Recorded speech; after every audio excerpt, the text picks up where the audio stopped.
BBAలో university second rank, third rank సాధించడం Sun International విద్యార్థులకే సాధ్యం. నమస్తే, తెలుగు న్యూస్కి స్వాగతం.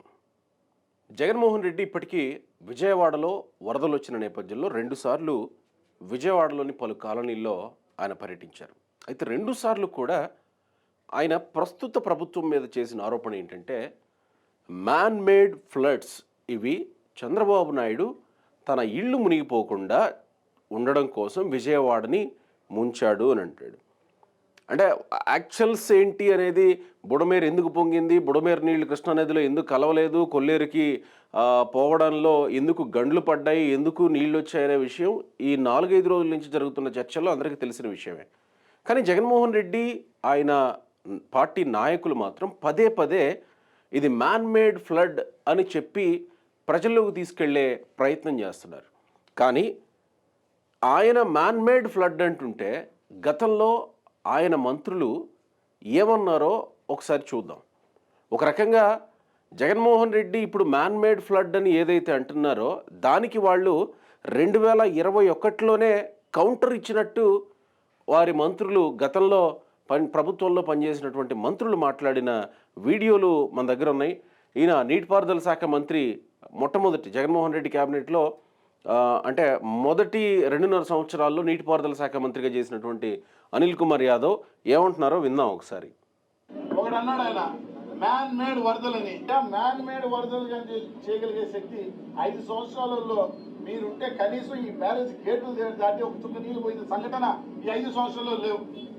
ఈ రోజు పైనుంచి వస్తున్న వరదలు కూడా ఆయన బాధపడిపోతున్నాడు, తట్టుకోలేకున్నాడు.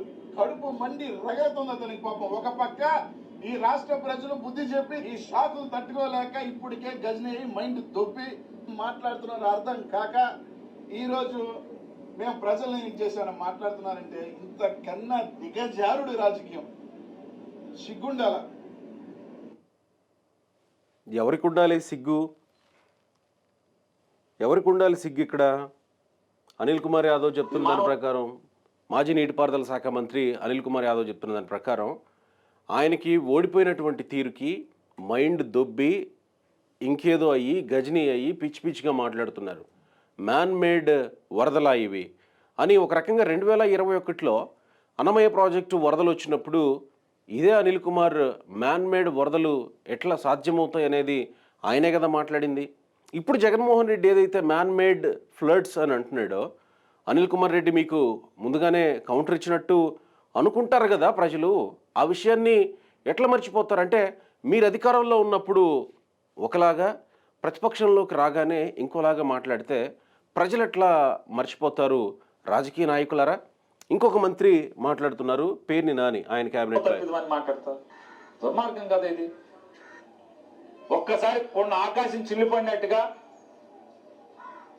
టీఎంసీలు వర్షం పడితే ఎక్కడికి వెళ్తుంది? మానవ తప్పిది ఏముంటది? ఇది మానవ తప్పిదం అని మాట్లాడతారు. దుర్మార్గం కదా ఇది. ఎంత కిరాతకం అంటే, మీరు మారితే ఏమైనా ప్రజలు మారటానికి అవకాశం ఉంది. టీఎంసీలు వర్షం పడింది, అది మానవ తప్పిదం ఎట్లా అవుతుంది? అదే అన్నమయ్య ప్రాజెక్టు వరదకు సంబంధించి టీఎంసీలు వానబడింది, అది మానవ తప్పిదం ఎట్లా అవుతుంది, అందుకే వరదలు వచ్చాయనేది పేర్నని మాజీ మంత్రి చెప్తున్నది. వాస్తవానికి ఒక నదిలోనో లేకపోతే ఒక రిజర్వాయర్లోనో కుదురుకొని ఉన్నటువంటి నీటిని టీఎంసీలుగా పరిగణించే అవకాశం ఉంటుంది. కానీ వర్షపు నీటిని మాత్రం సెంటీమీటర్లలో, మిల్లీమీటర్లలో లెక్కిస్తారు. కానీ టీఎంసీలుగా వర్షాన్ని లెక్కించరు. పారేటువంటి నీటిని, కుదురుకొని ఉన్నటువంటి నీటిని టీఎంసీలుగా లెక్కిస్తారు. ఆ టీఎంసీలు అంటే ఏంటి, క్యూసెక్లు అంటే ఏంటి, అదో పెద్ద లెక్క ఉంది, దాన్ని ఇంకోసారి చెప్పుకోవచ్చు. కానీ పేర్నాని గారు, మాజీ మంత్రి గారు, దాన్ని అంటే టీఎంసీలు అంటే అంత పెద్ద విషయంగా చెప్పే ప్రయత్నం చేశారు. ఇక్కడ ఆ స్థాయిలో వర్షం పడిందని చెప్పే ప్రయత్నం చేశారు. మీ బుద్ధి మార్చుకోకుండా ఇంకా హీనంగా ప్రవర్తిస్తే ఇది మీ అంటే మేము ఈయనతోనా పోటీ చేసేది, ఈయనతోనా రాజకీయంగా పోట్లాడేది, ఈయనతోనా మేము రాజకీయాలు చేస్తున్నది అనేది మేము కూడా సిగ్గుపడే స్థితిలో మీరు ఇప్పుడు ఎవరు సిగ్గుపడాలి? ఇప్పుడు ఇదే పార్టీ నాయకుడు కదా మ్యాన్ మేడ్ ఫ్లడ్స్ అంటుంది. మరి ఇప్పుడు ఎవరు సిగ్గుపడాలి? ఈయన చెప్తున్నట్టు ఆకాశం నుంచి టీఎంసీల వాటర్ పడింది, అందుకే ఫ్లడ్స్ వచ్చాయనేది పేరు నాని చెప్తున్నటువంటి విషయం. కానీ బుడమేరు విషయానికి వస్తే, అంటే ఇక్కడ అన్నమయ్య ప్రాజెక్టు విషయానికి వస్తే అది 2 లక్షల క్యూసెక్కుల నీటికి అంటే పూర్తి నీటి నిల్వ సామర్థ్యం 2 లక్షల చిల్లర క్యూసెక్కులు. అయితే 3 లక్షలకు పైగా క్యూసెక్కుల నీరు వచ్చింది, ఒక్కసారిగా ఊరు మీద పడిపోయింది. అక్కడ ఉన్నటువంటి కొన్ని గ్రామాల్లో కొంతమంది ప్రాణాలు కూడా కోల్పోయారు. చాలా దురదృష్టకరం. అంటే 1 లక్ష క్యూసెక్కుల నీళ్లు ఎక్కువ వచ్చాయి కాబట్టి అన్నమయ్య ప్రాజెక్టు ఆ ప్రభావిత ప్రాంతాలన్నీ వరద ఎఫెక్ట్కి గురయ్యాయి. అప్పటికప్పుడు అలర్ట్ చేసేటువంటి పరిస్థితి కూడా లేకుండా పోయింది. మరి అక్కడ 1 లక్ష క్యూసెక్కులు ఎక్కువ వచ్చాయి కాబట్టి ఏమీ చేయలేకపోయారు. మరి బుడమేరులో జరిగిందేంటి, విజయవాడలో జరిగిందేంటి?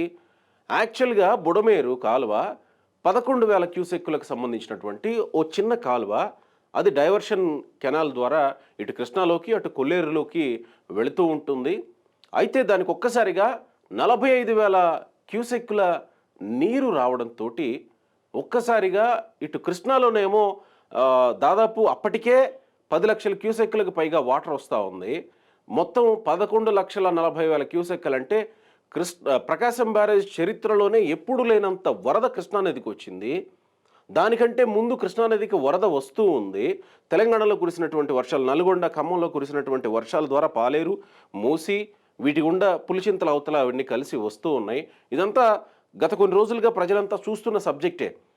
వరద వస్తూ ఉంది, సో కృష్ణాలో కలిసే అవకాశం లేదు, అది వెనక్కి తన్నింది, వరద పొంగింది అనేది ప్రభుత్వం వైపు నుంచి చెప్తున్నటువంటి వాదన. సో ఇక్కడ కూడా అంతే కదా, అక్కడ 2 లక్షల నుంచి 3 లక్షల క్యూసెక్కుల వరద నీరు వస్తే ఒకసారిగా అన్నమయ్య ప్రాజెక్టు బ్రీచ్ అయిపోయింది, ఆ గేట్లు కొట్టుకుపోయాయి, ఊరి మీద పడిపోయింది నీళ్లు. మరి బుడమేరు కూడా అంతే కదా, మీరు చెప్తున్న దాని ప్రకారం ఇక్కడ 11,000 క్యూసెక్కుల సామర్థ్యం ఉన్నటువంటి బుడమేరు కాలువకి 45,000 క్యూసెక్కులు వస్తే పరిస్థితి ఏంటి, ఎలా ఉంటుంది? ఖచ్చితంగా పొంగి పడతాయి. ఆ విషయాన్ని ఎందుకు అర్థం చేసుకోలేకపోతున్నారు? మరి ఇప్పుడు సిగ్గు లేకుండా మాట్లాడుతున్నారు అని అంటున్నారు. సిగ్గుపడాల్సింది ఎవరు? ఒకసారి పేరు నాని గారి మాటల్లోనే విందాం. ఇది మానవ తప్పిదం అని మాట్లాడతారు. దుర్మార్గం కదా ఇది. ఒక్కసారి కొన్ని ఆకాశం చిల్లిపడినట్టుగా టీఎంసీలు వర్షం పడితే ఎక్కడికి వెళ్తుంది? మానవ తప్పిదం ఏమంటది? ఇది మానవ తప్పిదం అని మాట్లాడతారు. దుర్మార్గం కదా ఇది. దుర్మార్గం ఏది? ఎవరు మాట్లాడేది దుర్మార్గం? నేను ముందుగానే అన్నట్టు మీరు అధికారంలో ఉన్నప్పుడైతే ఒక లెక్క, అధికారం కోల్పోయి ప్రతిపక్షంలో ఉన్నప్పుడైతే ఇంకో లెక్కన. ప్రజలు ఇవన్నీ చూడట్లేదా? పేరు నాని గారు, ఇక మరో మంత్రి కొడాలి నాని గారు మాట్లాడారు. ఇప్పుడు మాజీ మంత్రి, ఇది ఒకసారి చూద్దాం. పైనుంచి వాటర్ జగన్మోహన్ రెడ్డి గారు పోసాడా? 2 గంటల్లో వచ్చినాయి. ఎన్ని గంటల్లో లెక్కిపోయింది? రాత్రి 12ంటికి మొదలెడితే పొద్దున్న 6ంటికి డ్యామ్ కొట్టుకుపోయింది. సిగ్గు సెలవు లేదు, వయసు వచ్చింది, గుర్తురాల. టీఎంసీలు 6 గంటల్లో వస్తే గేట్లు కొట్టుకుపోవా? ఎవడు ఆపుతాడు నీళ్లు? ఆపగలిగినటువంటి శక్తి ఉంటుందా ప్రళయాన్ని? ఏడు మానవ తప్పిదం. సింపతి పొందాలని చెప్పి వరద బాధితుల దగ్గరికి కూడా వెళ్ళి మేడ్ ఫ్లడ్ వల్ల జరిగిన ఘటన ఇది. వచ్చి సరే, ఇక మ్యాన్మేడ్ ఫ్లడ్ అనేది జగన్మోహన్ రెడ్డి మొన్న 2 సార్లు పర్యటించినప్పుడు అన్న విషయం అందరూ చూశారు. ఏంటి మానవ తప్పిదం? ఒక్కసారిగా ఫ్లడ్ వచ్చి పడిపోతే ఆపగలరా? ఇదే కదా పేరు నాని మాట్లాడుతుంది. అదేమన్నా జగన్మోహన్ రెడ్డి గారు చేసినటువంటిదా? ఎన్ని గంటల్లో వచ్చింది, ఎన్ని గంటల్లో తుడిచిపెట్టుకుపోయింది? ఇదే కదా మంత్రులు మాట్లాడుతుంది. మరి ఇప్పుడు బుడమేరుకు ఒక విధానం, అన్నమయ్య ప్రాజెక్టుకి ఇంకొక విధానం వర్తిస్తుందా? అంటే సామెతలు చాలా చెప్పుకోవచ్చు. నవ్విపోదురుగాక నాకేటి సిగ్గు అని. కనీసం ప్రజల గురించి, లేకపోతే ప్రస్తుతం ప్రజలు పడుతున్న ఆవేదన మీద, ప్రజలు ఉన్నటువంటి ఆందోళనల విషయంలో కనీసం ఒక బాధ్యత ఉండాలి కదా, బాధ్యతాయుతంగానైనా మాట్లాడాలి కదా. మీరు ప్రతిపక్షం కాబట్టి దుమ్మెత్తిపోయాలి కాబట్టి అధికార పక్షం మీద దుమ్మెత్తిపోస్తామంటే ఎట్లా? పాత డైలాగు ఒకటి ఉండేది, మడిసన్నాక కూసింత కళాపోషణ ఉండాలా అని. కానీ ఇక్కడ చెప్పుకోవాల్సింది ఏంటంటే, మనిషి అన్నాక కాస్తంత బాధ్యత, సమాజం పట్ల గౌరవం, ఇవన్నీ ఉండాలి. మనిషి అన్న తర్వాత.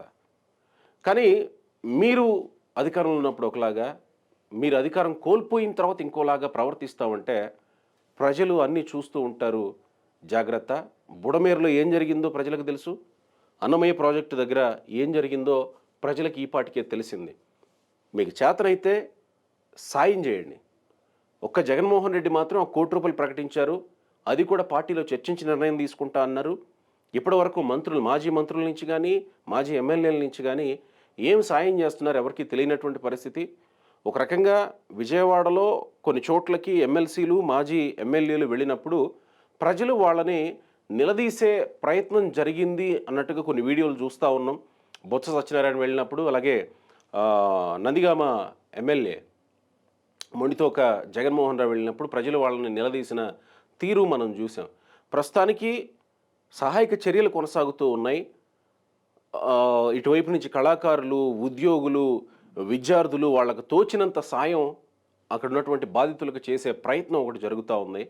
మీకు చేతనైతే కనీసం మీరు సంపాదించుకున్న దాంట్లో కనీసం సాయం చేసేటువంటి ప్రయత్నం చేయండి.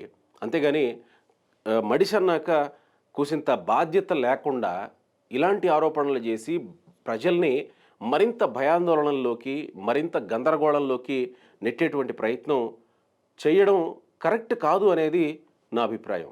Thank you.